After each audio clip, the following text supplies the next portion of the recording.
preguntas para resolverlas al final. Es importante para saber hasta qué punto, para que esté esto algo más completo, ¿no? Referente un toquecito a lo que estaba diciendo la doctora. Una de las primeras experiencias que tuvimos nosotros y que particularmente cuando yo empecé con electromedición, era algo que sucedía con las madres, con los niños y las intolerancias a las fórmulas lácteas, algo muy frecuente. Entonces, yo no soy pediatra, pero si el paciente le fue bien y a su familia todo, entonces me trae el niño porque bueno, ya no encuentran qué darle.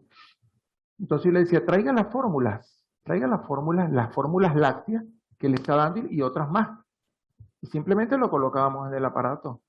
Lo puedes medir en colon, en el intestino delgado, y tú ves si baja, cuando tú colocas la fórmula que le vas a dar al paciente, la colocas allí y ves que baja la lectura, eso le cae mal.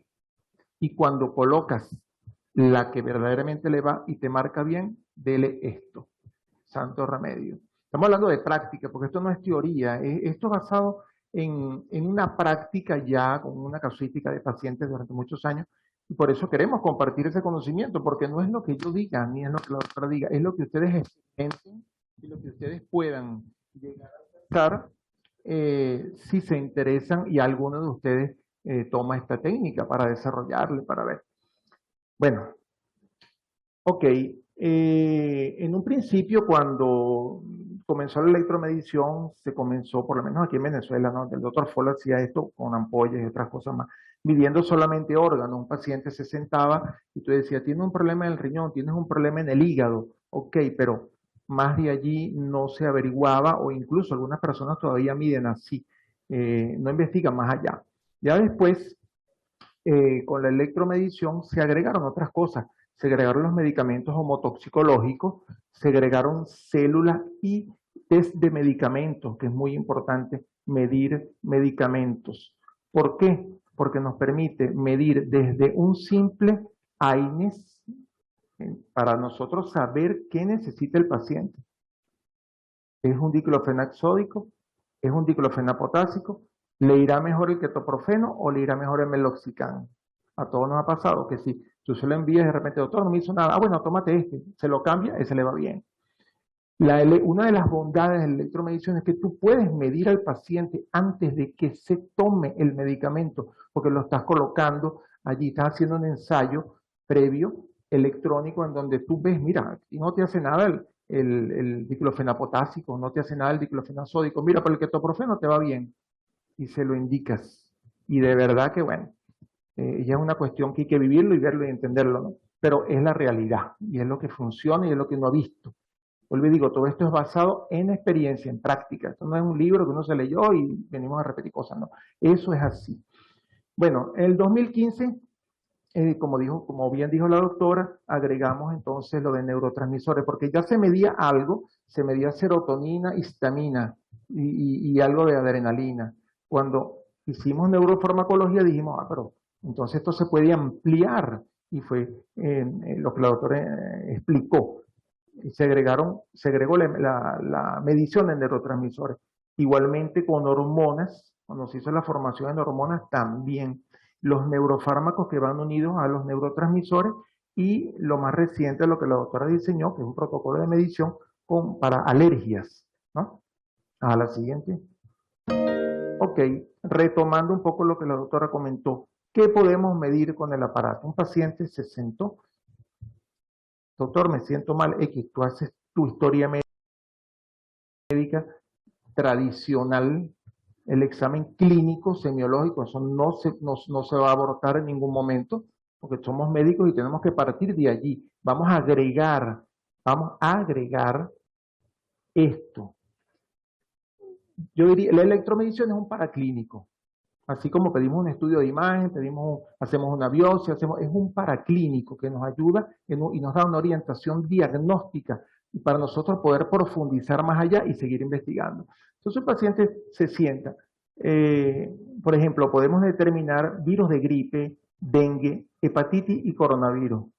Ahorita, el año pasado, el 2020, más que todo el 2021, con un OSODE que trajo el doctor Adolfo de México, que fue COVID-19 a la 200 CH, Mire, nosotros medimos y los pacientes, solo mides y le cuadraba, tiene el coronavirus. O sea, tú lo compruebas.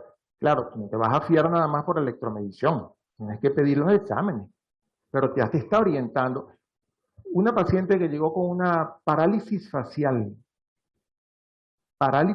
y otra que llegó con una neuralgia de plexo cervical impresionante, de protocolo uno mide, porque puede haber una neuritis por un virus. Entonces, eso ya hay un protocolo, uno mide ya de por sí, mide gripe, dengue, hepatitis, y bueno, incluimos coronavirus. 2 pacientes salieron positivos, algo inesperado. Entonces, esas son las sorpresas que uno se lleva cuando uno mide. Y es lo que te dice, bueno, mira, esto está aquí, colocas el remedio y lo que vayas a colocar y el paciente mejora. Puedes medir bacterias en una infección urinaria, un coli, proteo, shigella, hongos, puedes medir candias, parásitos. Y esto que es muy interesante, que la electromedición nos permite, a partir de muestras patológicas que son preparadas homeopáticamente y vienen en frasco, hay adenoma de próstata, quiste de mama, quiste de ovario, bocio tiroideo, etcétera, amigdalitis, cálculos renales, es una lista interminable. Y se puede medir en el paciente, que muchas veces está sintomático, tú no sabes qué tiene, y te da una orientación diagnóstica. Vuelvo y digo, es un paraclínico más. ¿Qué sigue?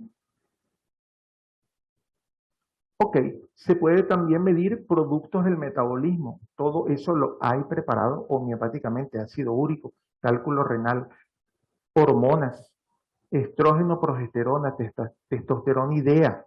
Se miden neurotransmisores, como bien lo mencionó la doctora, adrenalina, noradrenalina, serotonina, dopamina, oxitocina, todo eso se puede medir, ya eso está preparado preparado desde el punto de vista homeopático para medirlo. Y podemos medir en los casos, esto es algo muy interesante y que siempre me llamó la atención, en los pacientes que tenían algún tipo de problema encefálico o un paciente con un síndrome convulsivo, hay un set para medir lóbulo frontal, temporal, parietal, todo eso existe y ya está hecho ya. Y tú lo mides y tú colocas y tú ves cómo te marca. Dice, bueno, si lo está marcando, lo está pidiendo el organismo porque eso es lo que está afectado y se lo das como remedio, ¿no? Puedes medir medicamentos homeopáticos, como bien dijo la doctora, miasma, puedes medir. Entonces, ¿qué se hace con la electromedición? Primero que todo, partimos siempre de un diagnóstico clínico que nunca lo vamos a obviar. Diagnóstico clínico, un paraclínico y un diagnóstico electrónico que se hace con el aparato, que es un paso más, pues. La siguiente. Entonces, como bien decía, paraclínico, los exámenes de laboratorio que le pedimos a todo paciente, estudios de imagen o procedimientos, tomas de biopsia, lo que se vaya a hacer. Ajá. Eh, saltó una, ¿no? Bueno, ahí el diagnóstico, bueno, electrónico, ya estamos aquí. El diagnóstico electrónico es, vuelvo y lo digo, un paraclínico más. Se realiza por el dermatron, es la técnica desarrollada por el doctor Reinhold Foll en Alemania. En un principio él la llamó, y todavía se llama, electroacupuntura de Foll y electromedición, es la misma cosa. Aquí tenemos una muestra del aparato y una... Ok. Los alcances de la electromedición, ¿para qué nos sirve sentar a un paciente enfrente de un aparato? Bueno, porque nos da una aproximación diagnóstica, nos ayuda a ver, mira, tienes una neuritis, mira, pero te marca allí un herpes simple, aunque tú no lo vengas, el paciente no tiene lesiones, superficiales, y tú dices, pero ¿qué se le metió allí? Virus de gripe, un ejemplo, estamos hablando aisladamente de tantas cosas que se han visto, ¿no? Entonces, puedes determinar, primero que todo, agentes causales. Pueden ser virus, bacterias, parásitos o toxinas, incluso vacunas que pudieran haber afectado al paciente, ¿verdad? En algún momento de su vida y siendo un adulto todavía tiene problemas por eso. Podemos medir, como dijimos, patologías específicas, miomas, artritis úrica, adenomas, etc. Entonces, ¿qué otra cosa nos permite hacer la electromedición? Un planteamiento terapéutico. Un planteamiento terapéutico. Un paciente llegó, se sentó, dijo, tengo una infección urinaria. Tienes una infección urinaria, pues, por clínica o por laboratorio. Tú lo sientes, tú le mides el punto de riñón, mides qué bacterias son en el set de medición, qué bacterias son las que están allí, te marca esta bacteria. Como todos, tenemos en la mente 1, 2 o 3 antibióticos para darle a ese paciente por esa infección urinaria. Le vamos a dar aquel que nosotros pensamos por clínica y por experiencia que nos ha funcionado más. Y tómate esto. Es hasta allí. Nos enseñaron, está bien. Pero si tú además de eso puedes medir allí los antibióticos, mide ciprofloxacina, mide norfloxacina, lo que tú vayas a medir allí lo mide. Y tú ves, mira, no te hace nada esto, permiso. Pero marcó este antibiótico.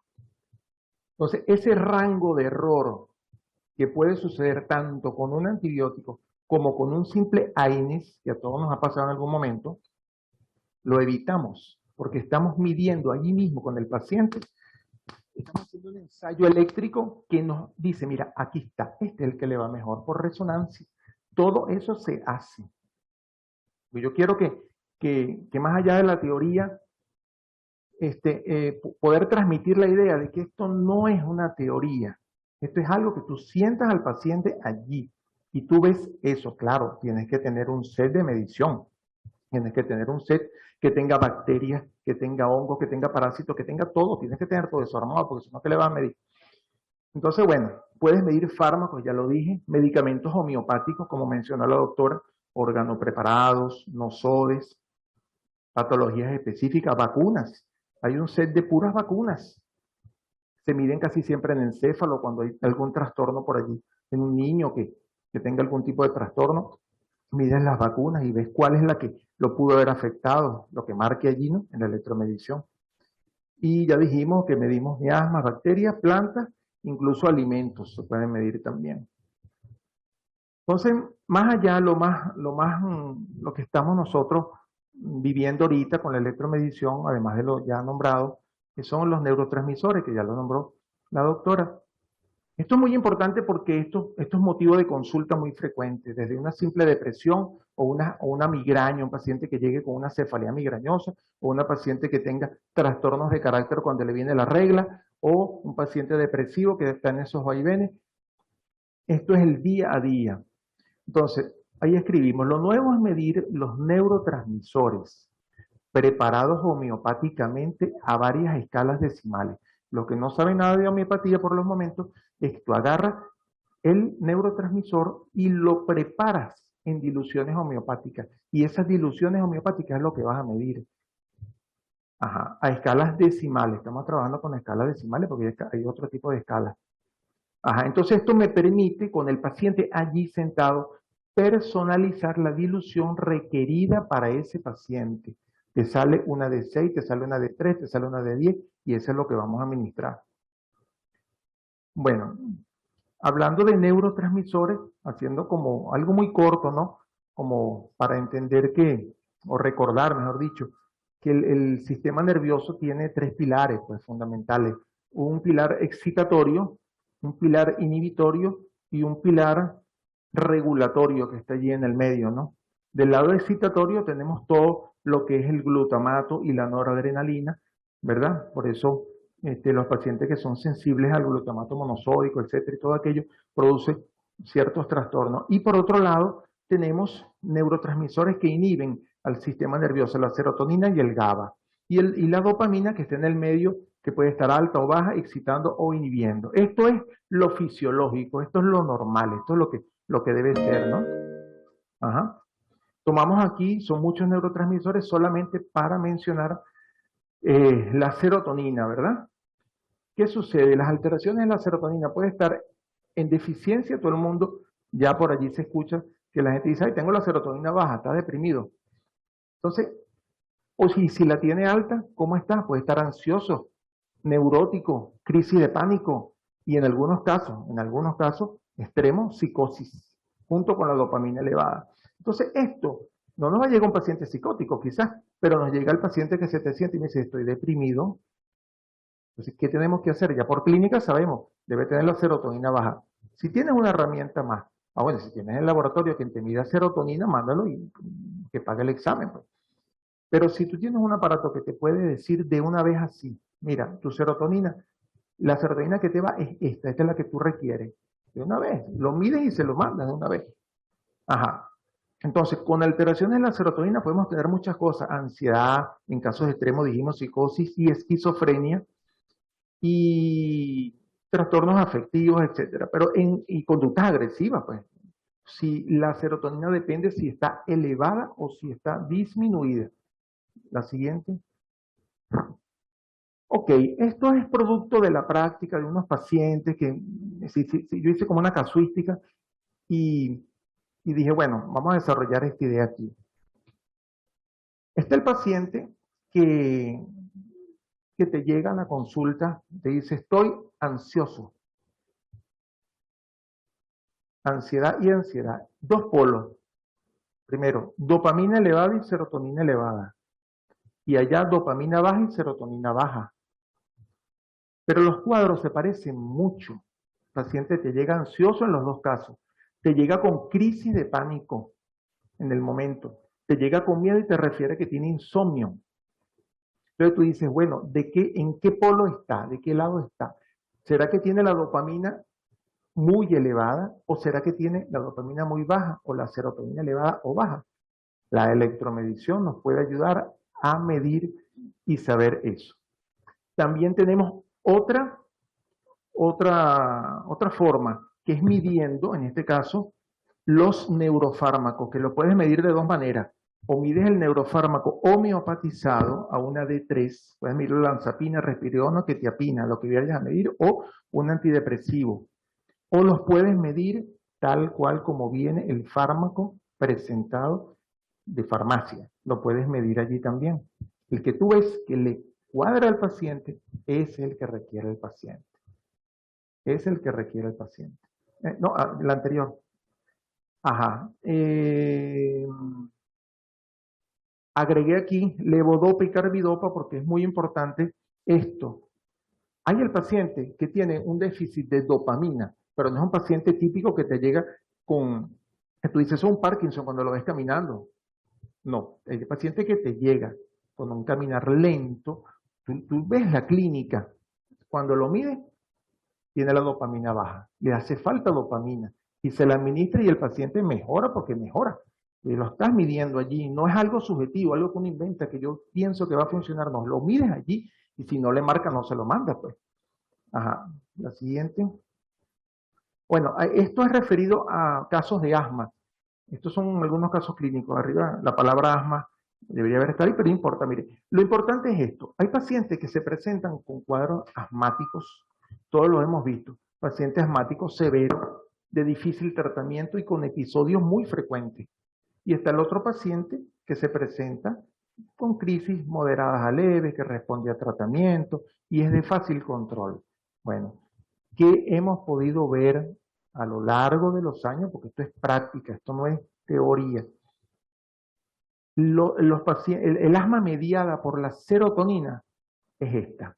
Es el paciente que no te va a salir con un antialérgico, no te va a salir tan sencillo tiene, y esos son esos pacientes buenos. Y aquellos son los pacientes mediados por histamina. Lo resuelve con 3 o 4 cosas, un antihistamínico, y lleva una vida mucho más tranquila. Entonces son dos polos, ¿ves? Estamos hablando aquí de serotonina elevada como mediador. Ajá. La siguiente es las alergias, también lo hemos visto. También lo hemos visto.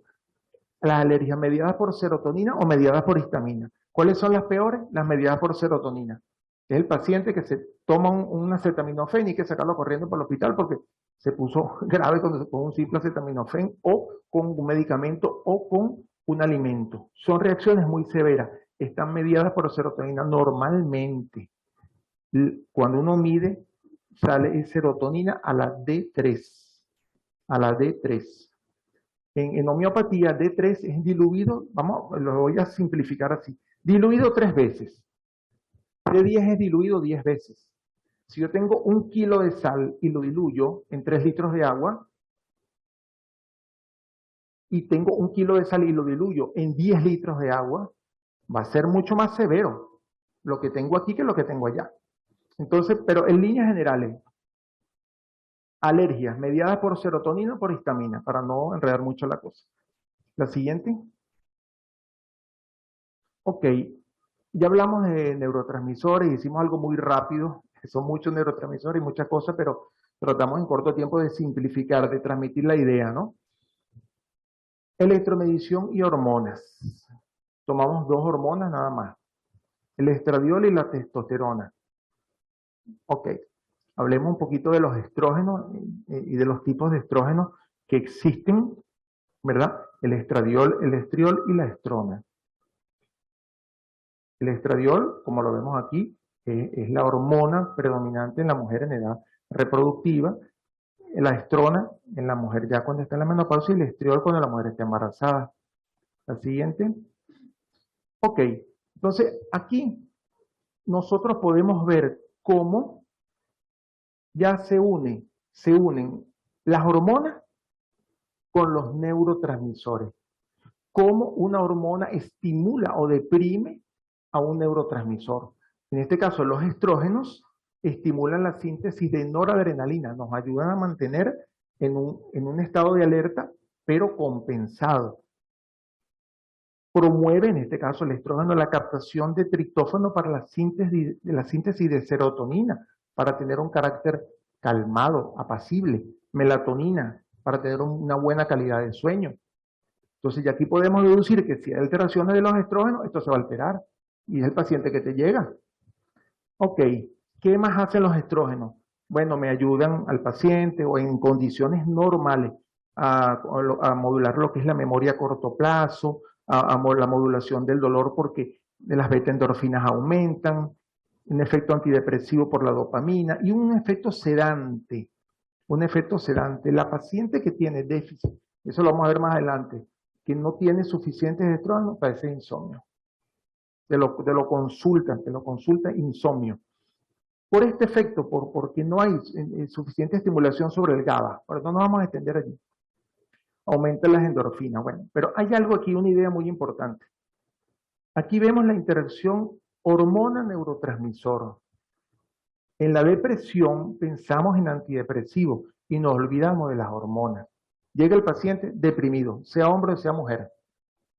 Uno piensa un antidepresivo y un ansiolítico para que duerma bien y se le quita la depresión. Y se va para su casa. ¿Qué debería ir en ese récipe? La hormona que le hace falta a esa persona, sea hombre o sea mujer. Ustedes han visto récipes en donde aparezca un antidepresivo, un ansiolítico y abajo te recomiendan una hormona para regularte un problema depresivo. Ajá, entonces el que lo ha visto ya sabe que esto es verdad, y que esto funciona. ¿Qué sucede? Y aquí vemos cómo se imbrica hormonas y neurotransmisores. Y por eso hablamos de un sistema neuroendocrino, que es el que va a modular, va a ser, o sea, haciendo bien las cosas. Ajá. Bueno, entonces el déficit de estradiol. Hablando del estradiol, tomamos el déficit, porque también hay exceso de estradiol. Es la mujer que tiene exceso de estradiol y cuando tiene exceso de estradiol es una clínica totalmente diferente. Pero aquí tomamos el caso, digamos, más frecuente o típico, pues, que es la paciente que ya entró en la menopausia y que tiene todos estos signos y síntomas que siempre los vemos, la resequedad vaginal, la piel reseca, cefalea con la regla, depresión. Esto es visto por nosotros día a día, pues. Ajá. ¿Cómo hacemos un balance, en este caso, de hormonas, del estradiol? Lo primero es un diagnóstico clínico, interrogatorio. Es importante preguntar cómo fueron sus reglas. Así sea una paciente menopáusica. Él le pregunta, ¿cómo eran sus reglas? Cuando te echan el cuento completo, tú dices, ya tu mamá no sabe enfrente de qué está. Así la paciente sea menopáusica. El diagnóstico paraclínico, por si hay dudas, se piden las hormonas, las gonadotropinas en este caso, ¿verdad? El FSH, el LH, para hacer un diagnóstico de menopausia y tener los papeles en la mano y decir, mire, esto ya es una menopausia, pero eso entra dentro de lo que ya nosotros conocemos. Y viene el diagnóstico por electromedición. Medimos el estradiol, ¿verdad? Y vemos a qué dilución se lo vamos a indicar a esa paciente. También podemos medir medicamentos homeopáticos. Sepia, licopodium, calcárea carbónica y natrum mur. Esto es producto de un trabajo de investigación que hicimos y esos fueron los medicamentos que salieron en su momento. Podemos medir también al paciente y medirle, además de medicamentos, como dijimos, las hormonas, el estradiol, la progesterona y la DEA. Medirlas para determinar a qué dilución la necesita el paciente. Podemos medir medicamentos homotoxicológicos, las ampollas de la gel. Se pueden medir qué es lo que necesita el paciente. Y esto es muy importante, no nada más medir esto, sino medir también las otras hormonas y neurotransmisores, que recordemos que esto es una orquesta, en donde no solamente es una hormona la que tenemos que regular o dos. Hay que medir hormona tiroidea, insulina, dopamina, neurotransmisores. Los que los puedan pedir en laboratorio, que antes lo pedíamos mucho, bueno, lo pides en laboratorio y lo mides también, y los que no los mides lo haces por electromedición. Lo importante es saber que es un conjunto de cosas. Ahora hablemos un poco de la testosterona.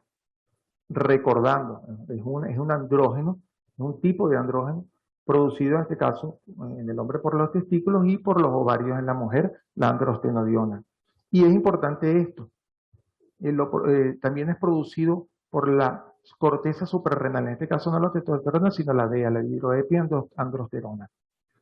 Entonces, bueno, y recordando que la folícula estimulante estimula la producción de los espermatozoides y la lúteo estimulante promueve la producción de testosterona en las células de Leydig en el testículo.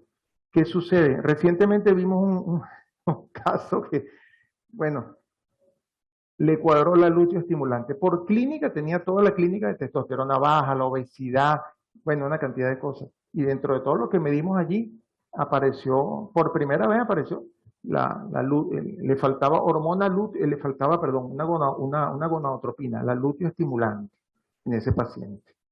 Ajá. Bueno, efectos de la testosterona en condiciones normales. No estamos hablando de ningún déficit, sino simplemente fisiológicamente, ¿qué hace? Aumenta la libido tanto en el hombre como en la mujer. En el caso del hombre, genera un semen de buena calidad para poder fertilizar. Y esto es muy importante, el incremento de la masa muscular en el hombre. Todos vemos esos pacientes que venían muy bien y en 1 año, 2 años, pierden la masa muscular. Dice, ¿qué pasó? No solamente depende de la hormona de crecimiento, depende también de la testosterona. A nivel de psiquismo, el hombre, normalmente la testosterona produce vigor y bienestar, un estado psíquico que te permite abordar problemas, salir adelante, hacer muchas cosas y ganas de vivir. Si el paciente no presenta esto, ya tú puedes intuir y decir, mire, este paciente tiene la testosterona baja. Es una andropausia. Es una andropausia. Y algo muy importante, la testosterona me modula también la sensibilidad a la insulina para el aprovechamiento y el buen funcionamiento del metabolismo de los carbohidratos. ¿Ven? Esto es muy importante. Aquí una lámina resumen de un hombre con su testosterona en óptimas condiciones, un hombre joven, con una buena masa muscular. Desde el punto de vista psíquico, su mente está aguda, es feliz, está confiado, tiene ganas de vivir, ¿no? Por el otro lado, allá tenemos ya un paciente con testosterona baja, que ya por su edad ya empieza con, desde el punto de vista psíquico, depresión, miedo y la pérdida de masa muscular para no seguir extendiéndonos, pero esto es lo que uno ve. Entonces hay que pensar en la hormona que está faltando en el paciente. Ajá. Y en la mujer también hay que pensar en los andrógenos. No sé si lo nombramos más adelante, es importante. La mujer debe recibir DEA. DEA, ¿para qué? Para balancear también. Entonces, ¿cómo hacemos el balance de testosterona? Bueno, lo primero que dijimos, diagnóstico clínico, signos y síntomas, o de laboratorio. ¿Qué pedimos? Testosterona total, y en el hombre se pide estradiol también, y pidan péptido C, insulina basal. ¿Por qué? Porque si el paciente tiene la testosterona baja, ya el péptido C, más que todo la insulina basal, me ayudan a darme una idea de cómo está él manejando su metabolismo de carbohidratos. Porque si tiene la testosterona baja, la insulina no la va a estar aprovechando bien. Y la insulina no va a estar haciendo el trabajo que tiene que hacer. Ajá. El otro es el diagnóstico por electromedición. Medimos nuevamente testosterona, varias diluciones. medimos medicamentos homeopáticos. En el caso del hombre, nosotros en la repertorización que hicimos, el licopodium, que es un medicamento homeopático, salió de primero. Varita carbónica, grafitis y sulfuro fueron los 4 medicamentos que salieron para tratar el déficit de testosterona. Ok, medimos también las hormonas, como dijimos, homeopatizadas a diferentes diluciones. Se puede utilizar de las ampollas de homotoxicología, se puede utilizar el testis y el cerebro compositum. Y el cerebro compositum se utiliza también en los pacientes para hacer ese balance que tenemos que hacer en hormonal. Y siempre agregar las hormonas faltantes. Acuérdate que es un conjunto de hormonas y neurotransmisores, ¿no? Bueno, ya estamos terminando en esta parte, ¿verdad? Hicimos un gran resumen, bueno, fue un resumen de verdad, un resumen de resúmenes.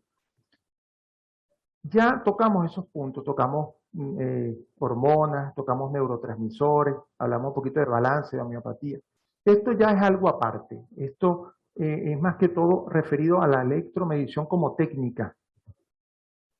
Esto lo sacamos del testimonio de uno de los maestros, que un paciente le llegó a su consulta y le dijo: doctor, vengo a su consulta y aquí traigo mis exámenes.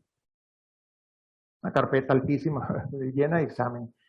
Pero mis exámenes están en perfecto estado de salud, pero yo siento que me estoy muriendo. Eso son esas cosas que se te graban y tú dices: me ha pasado, lo he visto. Entonces, pacientes que tienen sus exámenes de laboratorio muy bien y el paciente está enfermo. Si hay alguien aquí que sabe de rangos de referencia, ok, hoy en día contamos con rangos de referencia para determinar si el paciente está inclinado más hacia un lado o en otro. O sea que no todos los exámenes que dice que están en buen estado realmente es así. La siguiente. Ajá. Entonces, el laboratorio y la electromedición. La clínica ante todo, diagnóstico clínico. Pero existe algo que es lo que de la práctica me atreví yo a colocar esto aquí, que es un periodo prelaboratorial, en donde el paciente está sintomático, pero los exámenes salen normales. Escogí una de las cosas más frecuentes que uno ve en la consulta, que es el ácido úrico. Y que en un principio, cuando uno comienza a medir, el aparato te marca ácido úrico, y tú pides el examen y sale normal. Pero bueno, ¿cómo es esto? Entonces te das cuenta de que hay un periodo en donde el paciente, como lo dije, presenta clínica, pero el laboratorio normal. El aparato, cuando lo mides, te marca ácido úrico. Entonces, tú ves el aparato que te marca ácido úrico, el paciente tiene la clínica, tiene los dolores articulares, el laboratorio, ves el laboratorio y ves el laboratorio normal. El aparato te dice que sí, el paciente te dice que sí. Tienes 2 criterios, uno clínico y otro electrónico. Le das los remedios, el paciente se mejora. Le pones la dieta para ácido úrico. Entonces, y está el periodo laboratorial, ese ya el paciente que te llega: doctor, yo tengo el ácido úrico en 8. Ah, bueno, pero ya se está diagnosticado. Si quiere lo mide. Ok, pero ya se está diagnosticado. Pero ese periodo en donde el paciente te llega con una cantidad de exámenes, una de las bondades de esta técnica es que nos permite y nos da mucha luz y nos da mucha orientación diagnóstica hacia dónde nos vamos a dirigir cuando tenemos un paciente con determinada patología. Allí traje algunas cositas del set reumático, porque ocurre con mucha frecuencia eso. Lo otro es unas palabras apenas del hallazgo de las diluciones en el cuerpo humano. La enfermedad, como dije, en un principio, a una de 3, de 6, de 10, de 30, de 60 y de 100, no es lo mismo un paciente que venga enfermo y uno le mida una enfermedad, artritis úrica, a la de 3, a que la tenga a la de 30 o a la de 10. Aquí es más severo. Y aquí esta es la evolución de curación del paciente. Tú lo sigues midiendo y tú ves que, mira, está mejor, después le sale a la de 6, a la de 10, y ya cuando está asintomático, el paciente la tiene a una 10, a una 12. Entonces, de tanto observar eso, nos damos cuenta de que el organismo hace un proceso curativo en donde están diluye, pareciera que diluyera la enfermedad. Claro, estos son conceptos sacados de la práctica. Esto realmente, esto es una observación, una observación. Ajá, ¿qué más? Ok. Pues ya terminamos ya. Se mide en el punto de circulación y hueso, en el dedo anular, segunda falange, extremo proximal. Bueno, ya para terminar, ¿verdad? Hay algunas palabras sobre esto que es importante también, lo hemos observado muchas veces. El órgano inflamado, en silencio y en forma crónica. Recientemente llegó una paciente, estamos midiendo por otras cosas, y de repente cuando medimos el punto de riñón, aparece el punto de riñón bajo. Y digo, bueno, pero tienes un problema aquí en el riñón. Pero ella no tenía ningún tipo de sintomatología. Nada de sintomatología de una infección urinaria, ni alta, ni baja, ni nada. Y dije, bueno, pero si el aparato me lo marca es porque está allí. Si no tiene síntomas, ¿qué quiere decir? Que no es agudo. Si fuera agudo, tuviera el problema allí. Entonces, ¿usted tuvo alguna infección urinaria? Yo, no, sí, hace 3 meses, 4 meses, tuve tratamiento y todo. Tuvo ese tratamiento, salió de esa etapa aguda y el órgano quedó inflamado, asintomático, en este caso silente, y crónico, porque ya tenía 3, 4 meses. Entonces, eso también es una de las bondades del aparato que nos permite saber cuándo un órgano quedó tocado, asintomático, y está allí. Entonces esa persona comienza infecciones urinarias a repetición, a repetición, a repetición. El mismo órgano, es la misma infección que subió, bajó y siempre se mantiene allí. La homeopatía nos ayuda a resolver esto, ¿no? Bueno, ya para finalizar, bueno, esta es la última lámina. Y, bueno, quisimos hacer esta exposición en honor al doctor Luc Montagnier.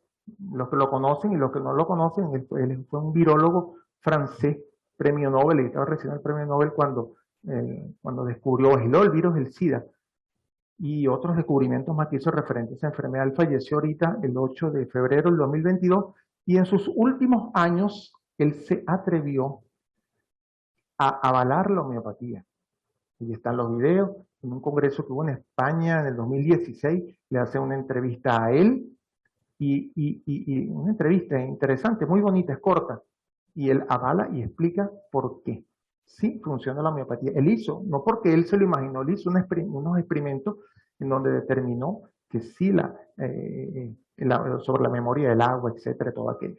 Entonces, bueno, él falleció ahorita, 91, 92 años tenía, y fue uno de los defensores de la homeopatía. Bueno, con esto finalizamos la exposición. Espero que les haya gustado y que se haya motivado.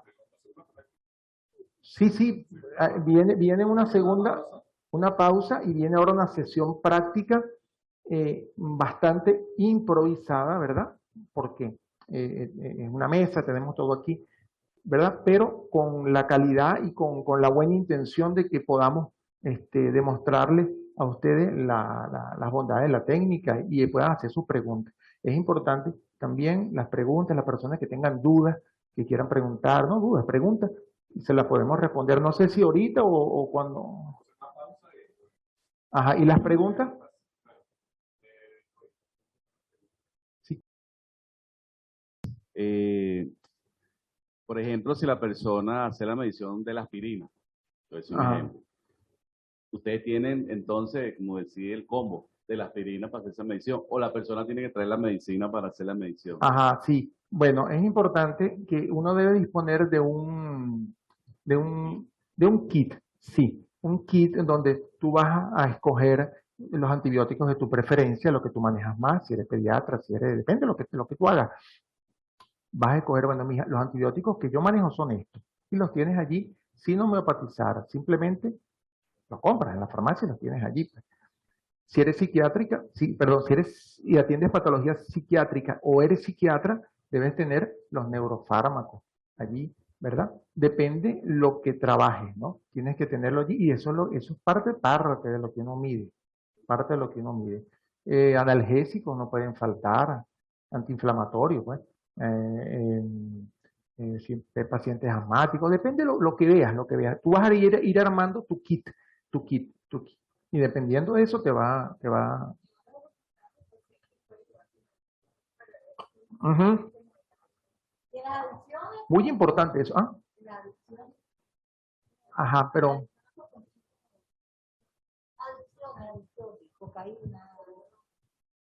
bueno, es algo interesante, una pregunta interesante porque la primera vez que yo vi que alguien estaba midiendo drogas en un paciente, pero claro, no le dijo nada al paciente, ¿no? Pero existe como un pequeño set donde está el cannabis, la cocaína, y en ese tiempo lo que vi era eso nada más. Y tú se lo mides al paciente y ves si le cuadra o no. Si le cuadra porque el paciente consume, ha tenido algún contacto con drogas, pues.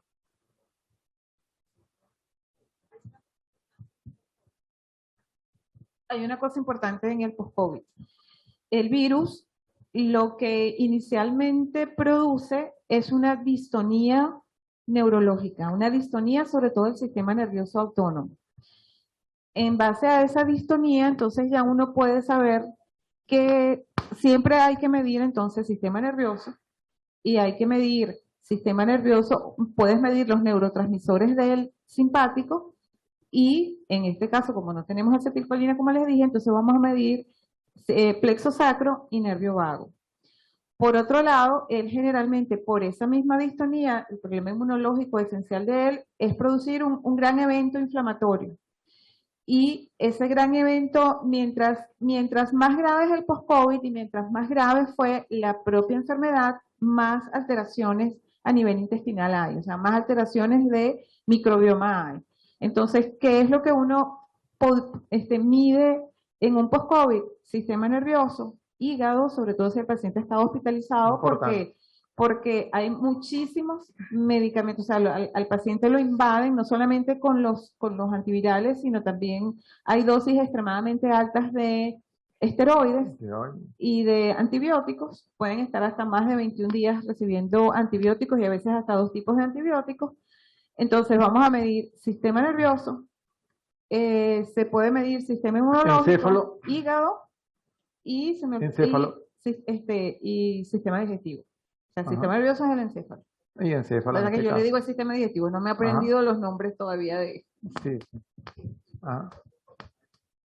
Intoxicación por metales pesados también se pueden Sí, medir. Sí, eso es importante porque sí, ya. Eh, plomo. Los odontólogos hace 10 años, más, como 20 años atrás, consultaban mucho por una intoxicación de tipo mercurial, si mal no recuerdo, por la manipulación de todas esas amalgamas y todas esas cosas cuando las preparaban. Entonces allí se puede medir el mercurio en este caso, ¿no? ¿Y qué es lo importante? Medirlo y entonces decir, bueno, ¿qué hago con esto? Lo mido. Le doy el mercurio homeopatizado, que es el principio de similitud del cual goza la homeopatía. Si yo tengo gripe, me voy a tomar virus de gripe para que mi sistema inmunológico, mi sistema de desintoxicación hagan su trabajo. Y en este caso, si está intoxicado por plomo, si está intoxicado incluso por órganos fosforados también, porque el kit tiene eso también. Un buen tablero debe tener una cantidad de cosas. Y se lo das al paciente y lo ayudas a que vaya drenando. Y un remedio muy importante que utiliza siempre la doctora es la tuja, ¿no? Tuja a la... Depende. Sí, depende porque sea la intoxicación. ¿Ves?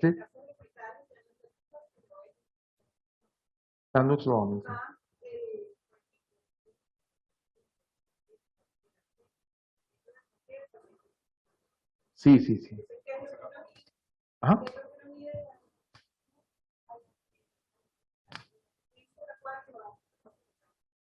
Ok.